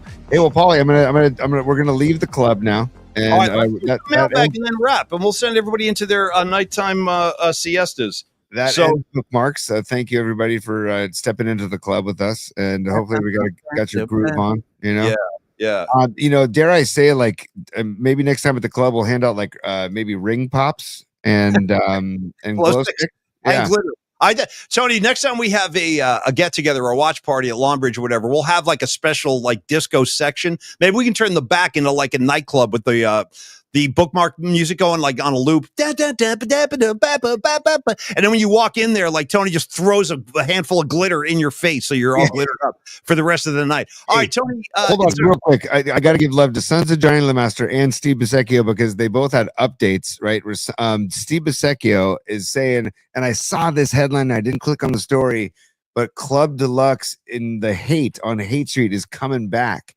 And a local, longtime bartender bought it and is restoring it. Thank you, Steve, for that update. That is fantastic. And then also, Sons had an update, and I cannot remember what it was, but he had an update about something happening locally. And I would, if I can find the comment again, or Sons, if you're still on with us, let us know because you had a good update too. And I saw it cruise by, and I didn't get to it. But anyways, Steve, thanks for the update. Because dude, Club Deluxe on Haight. The Haight is an underrated spot to hang. Whoa. Hold on a second. I missed this. I was scrolling back in the comments. DC, please accept my apologies, dude. Yeah. Man, I missed that. Pass the Dutchie on the left-hand side. Dude. Thank you, DC, for the super brother. Man, sorry I missed that. My apologies. But like Paulie says, they do fly by at times. If you don't see them, they're gone, dude. The thing is on a constant scroll. So yeah, and I can't retrieve them once they go out of my eye line. So, but thank you very much, DC. Always good to see you, brother. God, Tony, couple of mailbag items, and let's call it a night, brother. Couple of mailbags items, Paulie. Gosh darn, I wish I could find that Sun's comment. Oh well, if you guys are on fire. So here we go, Paulie. Okay, it starts out with Steve Busecchio because again, these are emails. You know what? Let me get the I didn't do this all night tonight, Paulie. And again, my apologies, but you're okay. Do your thing over there, man. Yeah, here we go. This is where you can email us, pauliespod@gmail.com. Follow us at pauliespod on X, Instagram, and Blue Sky. Facebook and TikTok coming soon. But this is what Steve Busecchio sent us an email today, and he went to Longbridge and he also went to the Dubs game with his wife. So here's Steve. Let's give Steve some love right there. There he is with Rags in the background. Yeah. That's a great looking shot from Steve. He's also got the Murph and Mac bobblehead right next to Rags. That's awesome. He's also got the Grateful Dead. Great to see Steve. Me and you, bro. Me and you. I'm telling you right now. I love it. I love it. Rags in the background, up on the shelf in the background. And then we've got Steve. He just added the Paulie's Punk sticker to his desk. There it is. Yeah. Oh, Danny Clinch too. Nice, dude. Danny Clinch is a great photographer. Done a lot of stuff with Springsteen. Is he a Pearl Jam guy now too? I think he works with Pearl Jam. Yeah, he does do Pearl Jam as well, for sure. But he's like Bruce's official guy. Like Bruce doesn't even leave the house before he calls Danny Clinch. He's like, "Hey, Danny, I'm going down to get an omelet. You better get your gear and follow me down there." Because every time, like, he's joined at the hip with Springsteen, and it's great because that relationship has provided a lot of great photos. So good taste on you, man. Good job, Steve. Very good. Is Danny Clinch? Do you know where is Danny Clinch from? Do you know? Do you have any idea? I think he's a Jersey boy. Is he a Jersey guy? Okay, right on. That would make sense with King Bruce. That would definitely make sense. So and then here is Steve and his wife at the at Chase Center. Particles. They were spreading particles at Chase Center last night after they went to Longbridge. So that's a good trifecta from the beautiful shot. I love the both of these guys. They look very happy together. Steve, quick question for you. If you can answer me tonight on the screen, that would be killer. Now you're commenting about the Springsteen show at Asbury Park, dude. Top 3 of all time. Even he said that. Like Springsteen has been playing live gigs for like 50 plus years. And he said that show he played at Asbury Park is one of the best nights of his entire career. Wow. I hope they release it as an official show someday because it is. It's insane. He just went apeshit. That happens sometimes at Bruce. Like when he's in the mood, bro, you better hang on to something because you're not going anywhere for like 4 hours. My question, Steve, is were you at that gig, dude? Did you go back for that? If you did, he did. Wow. Oh, bro. Bravo. That's some gangster shit right there. Good for you, Steve. I hope your wife was with you too. What, Tony? Oh, that's freaking rad, dude. That's incredible. I mean, I hope they release it too. By the way, I've been meaning to ask you, Paulie, does Dead and Company release any of their shows, the soundboards of their shows? Because I have re-listened, obviously, and I have that downloaded, but I want a soundboard release of the show that I went to at the Sphere. Do you know if I can get my hands on that anywhere? That's a good question. I don't know about the Sphere shows, but I know there's a ton of shows on Spotify. Like if you go to Spotify or probably your service, Apple Music, whatever you're using, there's like a whole library of Dead and Company shows in there. So dive in. Yeah, there's tons of them. I've seen those, but I want the show that I went to at the Sphere with the Give Me Some Lovin' opener. And anyways, if anybody knows on the comment line, let me know because I'm looking for because I went to nugs.net to see if they had it. No, they don't. So if anybody knows, I'll talk to my people. I'll talk to BC and see what's cooking. If we can find a copy of that show, I'll get it for you. Okay. Another email. This is from Richard De Leo, and he sent us a picture. He said, "Hey, guys, my son loves the city. The New City Connects, so I love him too." And he sent this great picture of him and his son in the New City Connects hat. And I'm like, okay, you know what? If that's gonna give me that picture right there endears me to the City Connects a little bit more. You know what I'm saying? I'm gonna go ahead and give him some applause. Yeah, dude. Yeah, dude, the applause. Beautiful father and son. There's something about baseball and father and son that baseball kind of has that corner of the market all to themselves. Like, yeah, I brought my kids to football games, and yes, I brought my kids to tons of Warrior games over the years, but there is something about baseball, man. See that? Look at that picture right there. Smiles on their faces, man. And it's like, and they rock the hats, dude. They rock it. That's a great shot. When you sent that in, I'm like, heck yeah, dude. So now moving on. Thank you, Richard, for that. Now this is Winks being the greatest, secondary art director / producer / assistant of the of Polymax Particles. We talked about wearing. Give me the disco music. Can I get the disco music while we're showing this image? Want a reprise? I do. Give me a reprise. Give me a nightclub reprise. Yeah, because this is now properly. So Tony, explain. What are we doing here? What is this? So on Monday, when we played this music for the first time, we were talking about maybe we should be wearing the mesh shirts that the guys from Right Said Fred wear on the I'm Too Sexy video. Yeah. And Winks took it upon himself to basically Photoshop us in the mesh shirts, and he calls it Mesh Monday. So, hey, Yo, T, take a look at the comments line right now. Dude, people are flipping out. I know, dude. I know. I need a mental cleanse. Look at me, for God. Look at me. Dude, look at me. I had no idea he was going to do that. I like that he gave me like a violet-colored shirt. You know what I mean? I got the nips going. You got the traditional black mesh. I mean, dude, we're ready. Now we're ready. We can go arm in arm, dude, right down the town square together, ready to rock. Yeah, that's good shit. What are you going to do? That's the way it is. That's the image. Tony wanted the mesh shirt thing. Winks was like, you know what? I'm on it. I got it. Thank you, Winks. I appreciate that, brother. When he sent this to us, I lost it, man. I literally lost it. Like, oh my God, Winks. You got some nice shoulders on you right over there, kid. Your shoulders are looking all buffed out. And my pecs, man. My pecs. I've been working on those. Look at the ridiculous look on my face, too. I couldn't look any stupider right there. Look at me. My mouth. Unbelievable. Thank you, Winks. I love you, buddy. Thank you. Hey, keep it coming, by the way. The more the merrier. The more the merrier. Yeah, Right Said Fred, move over, dude. You got company. Here comes Right Said Paulie Mac. Yeah. Oh, God. Right Said Mac, you know? Right Said Mac all damn day. So, okay, now that we talked about Aaron Kask, he sent these in earlier. This is a Steve Young bobblehead, and he prefaced it by saying, hey, check out, I was going through some stuff. I was cleaning out some stuff, and I came across a couple of bobbleheads. I want to send you guys, look at Steve Young. It looks nothing like him. It almost looks like me. It kind of looks like a Paulie Mac bobblehead on Steve Young's body. I don't know. That face is not too far away from Paulie Mac. Like, there's a similarity there. Dude, by the way, Robot Centaur says we're missing choke collars in that mesh photo. We can arrange that, though. We'll do that next time. Dude, I could go all the way. I could put one of those zipper masks on if you need to. I mean, Winks will go back to the laboratory and update it if you want. Reg says it looks like I shaved. Yeah, I shaved my chest. The whole thing, man. I don't know. We had nothing to do with that. But it is funny. It's funny. It is funny. So thank you, Winks. And Aaron, yes, it looks nothing like Steve Young. If anything, it looks like maybe like a combo of Eli and Peyton Manning or something. Like, I don't know.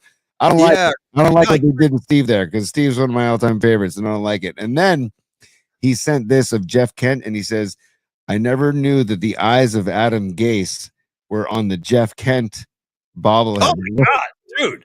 Holy cow. That's supposed to be Jeff Kent. Who the hell was making these things? They're horrible. That's like a terrible looking bobblehead. Looks nothing like Jeff Kent. You know what that looks like to me is like if you put Mr. Bean in a baseball uniform and a baseball hat.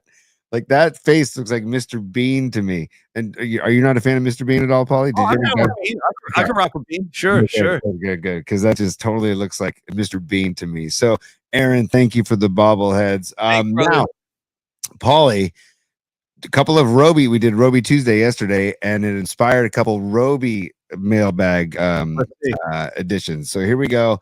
Check out our boy Los. Look at this. Yeah, dude. Look at Los in the robe.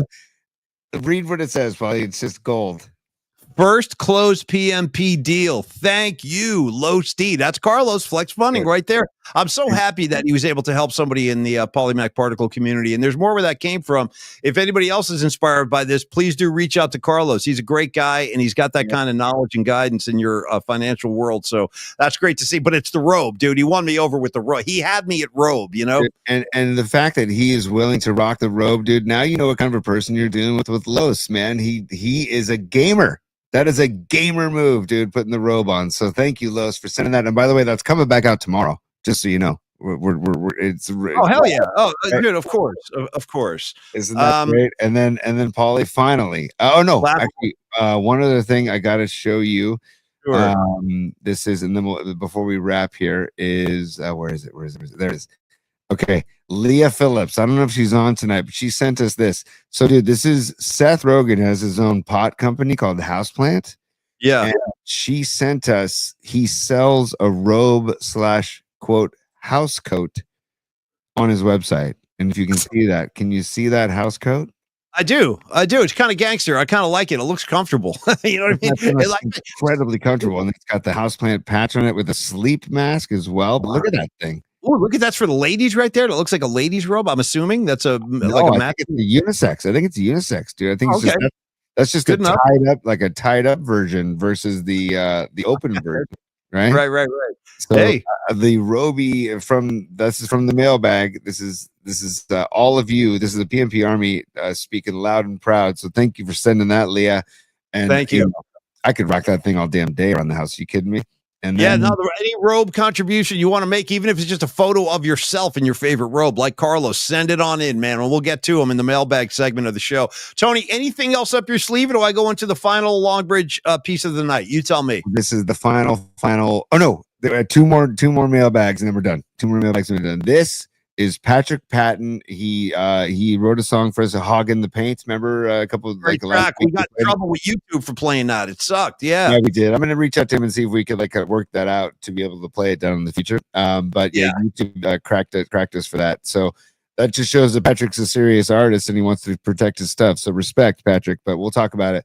But dude, he sent this, and everybody pay attention. He made this for us. Just pay attention. Here we go. So check it out, Polymax Particles, right? And here we go. Watch this. There's a particle opening a door, Particle Land. Dude. Opening the door. Go to Particle Land. Get in there. Yeah, let's go to Particle Land. Dude. Look at this. Welcome to Particle Land. Hold on.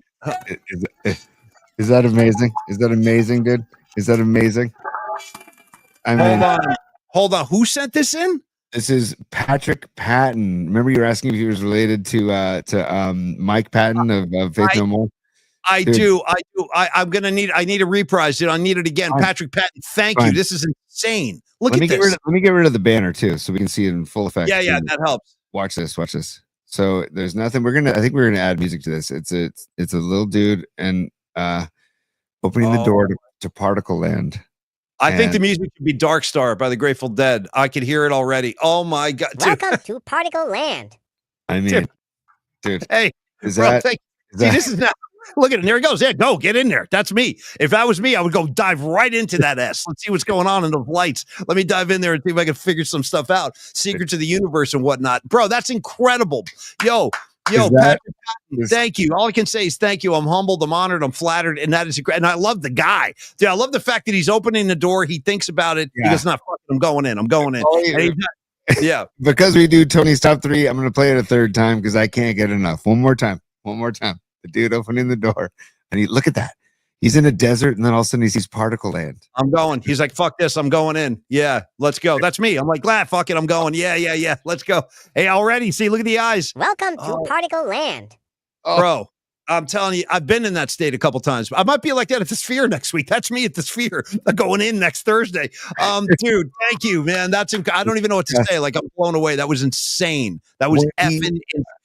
And I like how there's just like a door in the middle of the desert. It's like very Pink Floyd, just a door there. Yeah. It is everything that is up my alley. I mean, it is. When I opened the email and I saw that, I'm like, this is unbelievable. So, Patrick, thank you, dude. Thank you. And thank you, everybody, for submitting or sending us emails and sending us this stuff. You guys are giving us this great content. This is all the reciprocity that we talk about. Hey, Tony, lower your mic a little bit away from your person. Drop that bad boy. Yeah, there you go. A little bit. I was getting a lot of pops, a lot of cracks going on in my headset over there. I'll give you pops and cracks all you want, Pete. So hey, that was amazing. Patrick, thank you so much, brother. Tony, if you don't mind, I might need to see that on a daily basis. That's not the last time we're going to watch that. And this is the final. And I told you the final mailbag item actually came in the U.S. from the U.S. Postal Service today. It arrived today. Do you remember when we were honoring the Glover family who went on the Sasquatch vacation? Of course. Yeah, of course. So, Paulie, I got in the mail today, I got a note that says, thanks for the shout out from Mike Glover and the NABC team, which NABC is the I forget what NABC means. It stands for National Association of something. The Bigfoot Club. The National Association, or something about Bigfoot Club. But you can see the note, and on the note he wrote he put the foot right there, so you can see the note. Right? Yeah. Polly, yes. I present to you. Ready? I think. I don't know. Yeah. Oh shit! Oh whoa, dude!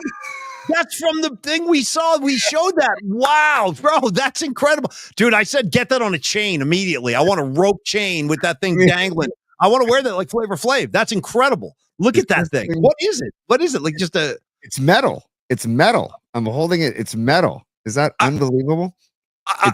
You got to put that in your background, dude. You got to get that thing up on the wall or something. I absolutely will. This is your Sasquatch. I mean, is that unbelievable? Steal your Sasquatch right off your head. Yeah, that arrived in the mail today, and I got a package in the mail today, and it said from the Bigfoot Society, and I'm like, what? You know what?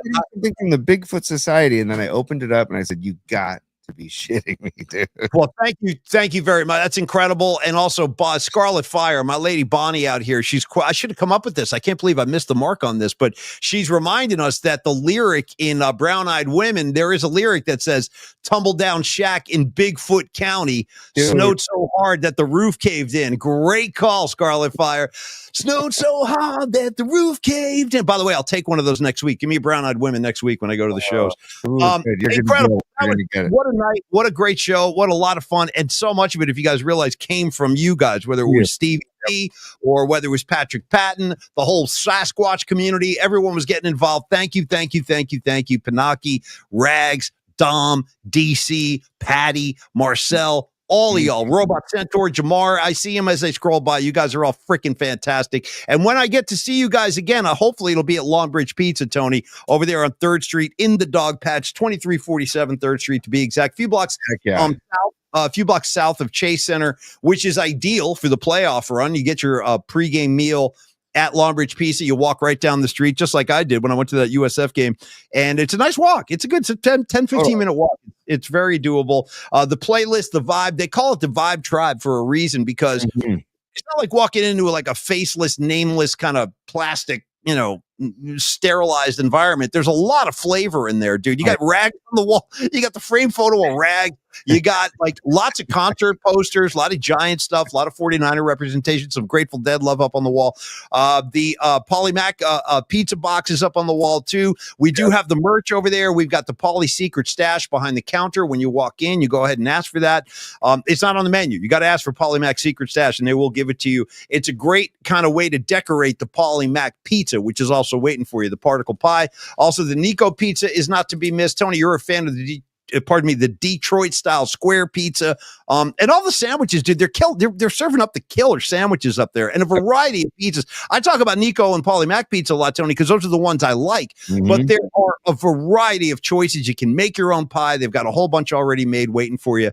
And again, it's all about Longbridge Pizza and Neil Donardi and the way he takes care of his people. T. It's a great vibe in there, as you well know. Oh, dude, absolutely, man. And you were talking about the vibes that the loves the vibes of going in there. Grab a nice pint of really good beer. He's got a bunch of different good local beers on tap. Original Pattern, Bear Bottle, Russian River, just really good stuff. Neil knows what he's doing when it comes to beer and food. And dude, the Polymac pizza. Don't forget about it was Chicken Parm Wednesday today. But don't forget about the Detroit style square pizzas tomorrow on Thursdays. Also, Neil is doing a pop-up at Brew 382 in South San Francisco tomorrow between 4 and 8 p.m. if you want to cruise by there. Don't forget High Noon.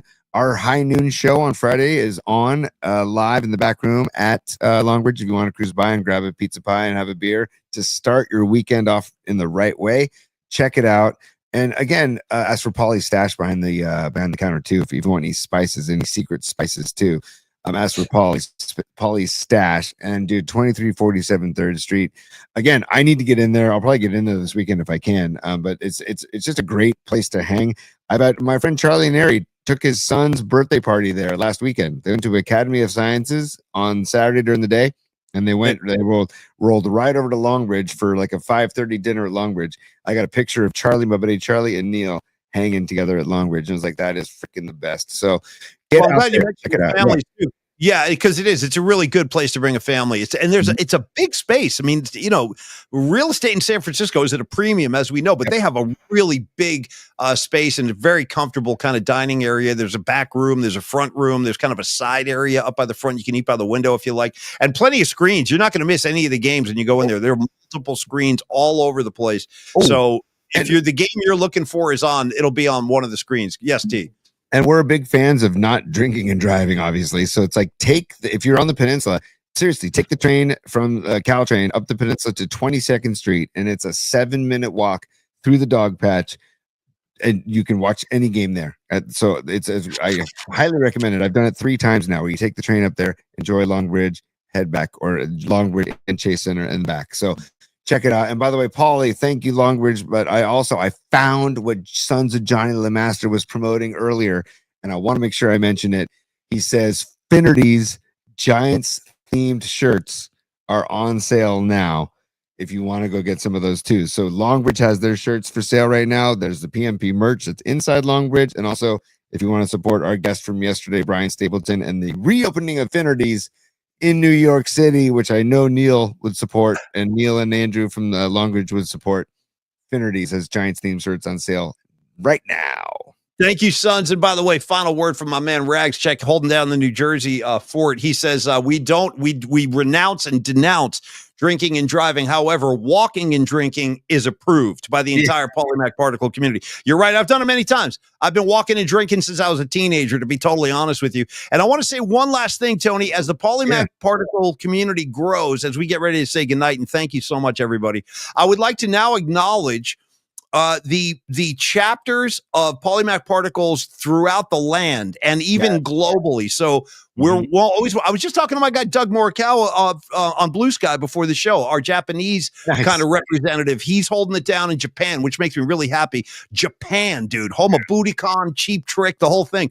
So shout out to Doug in Japan. Dude, shout out to Rags in New Jersey. Shout out to Winks in Los Angeles. Shout out to the entire particle community in the greater Bay Area, Northern California. Dude, you ready? I didn't see this coming, but I'm just going to tell you what's going on out there. And we do have Massachusetts representation too. I got Tommy D'Angelo and Joe Mazzi holding down the particle community up in Boston, making sure that's represented properly. And for the first time ever, hit me like a ton of bricks. I'm minding my own business last night. I'm scrolling around Twitter. All of a sudden, here he comes. Bam. Arkansas Dave. Okay. Let's go. Arkansas Blanken Dave he goes, I'm holding down the particles in North Arkansas. You know what, Holmes? Go Razorbacks. Go Arkansas. I didn't see it coming, but I'm glad we're in the deep South. I'm happy to be there. Dave, thanks for checking in, brother. It's great to have you on board. The chapters continue to grow, Tony. What can you do? And I got to give a shout out too. I saw Ian mention it too. The Humboldt chapter. Ian is starting the Humboldt chapter. Oh, darn it, Ian. Next time I'll show the photo. Ian sent a great photo of him watching our show from his deck in the plush forest of Northern California up there, man. So I got that, Ian. I'll share it next time, dude. That was a great photo. Thank you for sending that. But yes, the Humboldt chapter as well. Just want to give by the way, shout out. Well, shout out the Humboldt Crabs, the team I used to play against when I played baseball up there. The Humboldt freaking Crabs. They had a little baseball stadium, and they used to always say, like, ladies and gentlemen, the kegs have been tapped. And then everybody would leave the seats. It was so much fun. Hey, Steve-O, you ain't kidding, man. Good vegetation up there in Humboldt. I've been enjoying the splendors of the crops for many years now, and I'll continue to do so. Thank you, Steve. Thank you, John Joseph. Thank you, Patty. Offworld 12112, Don Peralta, Ragman, all of y'all. That's all I can see. I know Patty's in the house. I saw Lily Merchant earlier tonight. We don't need no stinking badges. You're the man. Another night flight in the books, y'all. I want to say thank you very much. Have Professor David Lee Roth dismiss the class if you could. Yes, and tomorrow, 11 a.m. We'll be back tomorrow, hitting you at 11 a.m. Yes. And on the way out, Tony, give me that groove. Oh, there it is. All right, everybody, thank you so much. Monica Lopez, Noemi, Jamar, there you are, man. All right, everybody, Biko Scarlet Fire couldn't do without you. Brown-eyed women, Bigfoot County, me and you. All right, everybody, have a great night. Everybody, enjoy the rest of your evening. Get some rest. We'll see you tomorrow at 11 a.m. right here at And thank you too, Creative Tony. I probably don't thank you enough, but thank you and your whole San Carlos vibe. You're bringing your whole left-handed vibe that you're bringing to the community. I still can't do it. I don't know how to do it. I leave that to Rags. I don't know. E for Texas. I'll give you that. All right, everybody, have a great night. We love you. We'll see you tomorrow night on